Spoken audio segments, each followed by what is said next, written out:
Assalamualaikum warahmatullahi wabarakatuh.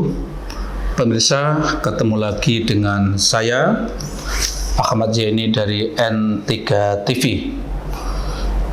Di program kutipan ini saya akan mengajak pemirsa semuanya menyaksikan, mendengarkan, memperhatikan pernyataan Menko Polhukam Mahfud MD pada saat perayaan ulang tahun Wakil Presiden Kiai Haji Ma'ruf Amin yang ke-80 pada tanggal 11 Maret atau Sabtu lalu. Mari kita ikuti bersama-sama. Saudara sekalian, kehadiran Kiai Ma'ruf Amin di pentas perpolitikan nasional, pentas ormas-ormas besar, di pentas politik kepartaian pernah juga beliau. Itu juga sekarang yang diakhiri untuk sampai saat ini, yaitu di Wakil Presiden, itu untuk menjawab satu keresahan masyarakat tentang jelimetnya atau tidak sinkronnya perhubungan antara tiga hal yang dikatakan juga oleh Imam Al-Ghazali tentang pentingnya rakyat, ra'iyah, pentingnya pemerintah, umaro, dan pentingnya ulama atau cendekiawan. Apa kata Imam Al-Ghazali? Ini yang sekarang mungkin sedang terjadi di Indonesia. Fafasadur ra'iyah bifasadil umaro, wa fasadil umaro bifasadil ulama, wa fasadil ulama bihubbil jah wal mal. Kalau engkau lihat rakyat rusak, saling ngantem, saling curi, saling ngadu, saling fitnah, itu karena pemerintahnya yang rusak. Pemerintahnya tidak konsisten, pemerintahnya korup, pemerintahnya tidak disiplin, pasti rakyatnya rusak. Ini kata Imam Al-Ghazali. Kenapa pemerintah rusak? Wa fasadil umaro bi fasadil ulama. Pemerintah rusak itu karena ulamanya rusak, cendekiawannya rusak, bikin dalil-dalil sembarangan hanya untuk mendukung orang yang bayar. Itu contoh ulama yang seperti itu, contoh intelektual seperti itu, contoh juga media yang seperti itu, contoh juga tukang survei yang seperti itu.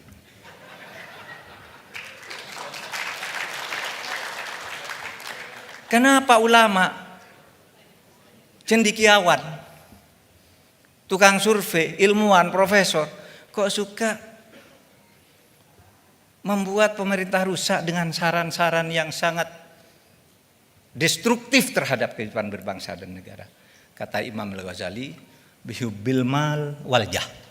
Karena intelektual, ilmuwan, ulama, surveyor yang sekarang ini mencintai harta benda dan kedudukan sehingga apapun dilakukan. Selamat ulang tahun Kiai Ma'ruf Amin, mudah-mudahan panjang umur terus bersama kita. Assalamualaikum warahmatullahi wabarakatuh. Oke, luar biasa ya, luar biasa, lugas, tegas, jelas menurut saya. Dan saya yakin kalau kita mau jujur, apa yang dikatakan Pak Mahfud tadi sama dengan apa yang ada dalam hati nurani kita. Saya yakin sebagian dari kita secara jujur mengakui itulah yang kita rasakan dan itu adalah fakta yang sering kita saksikan bahwa seperti itulah kondisi bangsa ini. Rakyatnya seperti itu, pemerintahan seperti itu, terus tokoh masyarakatnya, ulamanya, media sosialnya, lembaga surveinya, kalau tadi bahasanya, mereka bisa membuat dalil, mereka bisa membuat saran-saran yang tidak baik. Karena apa? Demi mendapatkan kedudukan, demi mendapatkan uang. Kalau Pak Mahfud tadi mengutip dari Imam Ghazali, semuanya itu adalah muaranya karena hubbud dunya, senang dengan dunia, senang dengan harta, senang dengan jabatan. Oke, itulah saya katakan tadi, apa yang dikatakan Pak Mahfud itu menurut saya lugas sekali, jelas sekali. Dan ini tidak hanya kali ini saja Pak Mahfud mengatakan seperti itu, menyampaikan pernyataannya Lukas seperti itu, tidak hanya sekali ini saja, sudah berkali-kali. Pemirsa, dalam teori kepemimpinan, kelahiran seorang pemimpin di tengah-tengah masyarakat salah satunya dikarenakan dia bisa mewakili perasaan masyarakat ini. Jadi dalam konteks ini Pak Mahfud mewakili perasaan yang kita rasakan. Tidak hanya itu, seorang pemimpin yang betul-betul pemimpin itu biasanya selain dia bisa mewakili apa yang dirasakan masyarakat, juga orang itu bisa merumuskan solusi, jalan keluar, ya. Atau orang itu bisa merumuskan konsep dan strategi untuk menciptakan kondisi masa depan yang lebih bagus, yang itu menjadi cita-cita bersama, yang itu menjadi harapan bersama. Oke, dalam konteks ini berarti saya mengatakan Pak Mahfud telah mampu menangkap perasaan, dan setelah itu dia juga mampu memberikan gambaran ke depan yang baik itu kayak apa. Tentu jadi pemerintah yang baik, pemerintah yang tidak korup, rakyat yang baik, media massa yang baik, lembaga survei yang baik, ulama yang baik, itu yang digambarkan. Dan itu kita sepakat.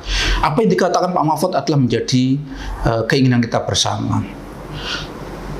Apakah seorang pemimpin itu cukup di situ, sudah dia akan menjadi pemimpin? Tentu tidak.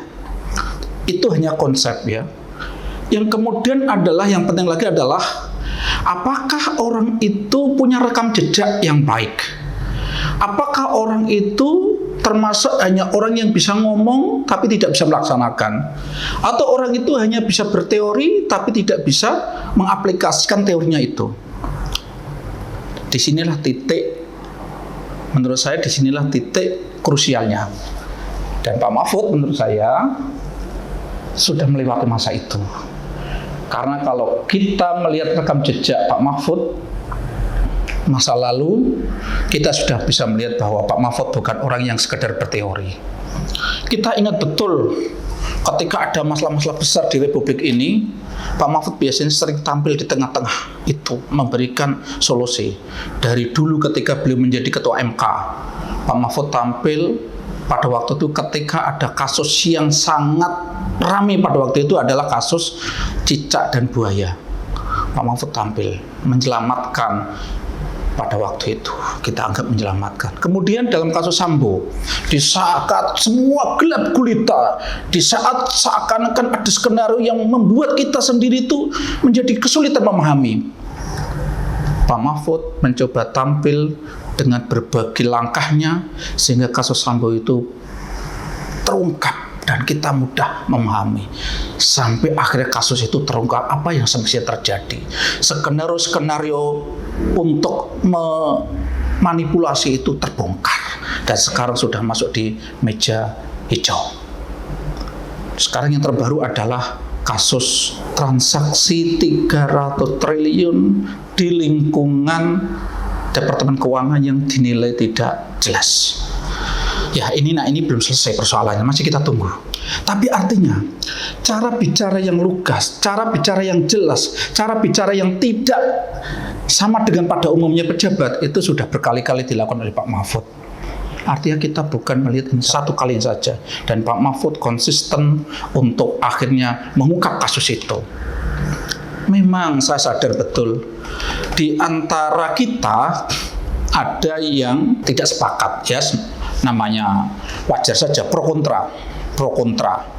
Pak Mahfud, beberapa orang menilai bahwa seharusnya ketika Pak Mahfud itu sebagai pejabat harusnya tidak usah perlu ngomong, harusnya langsung saja hal itu dikoordinasikan, ditindak, dan nggak usah ngomong di publik.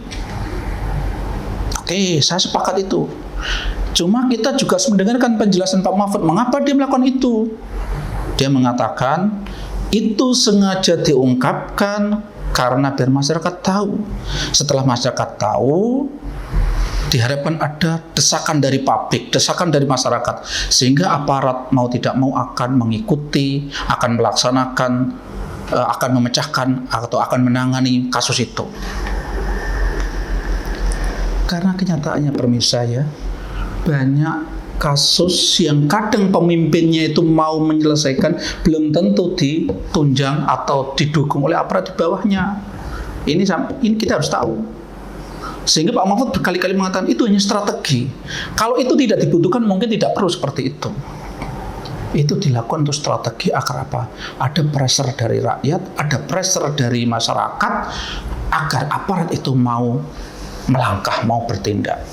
Ini saya sedikit akan cerita.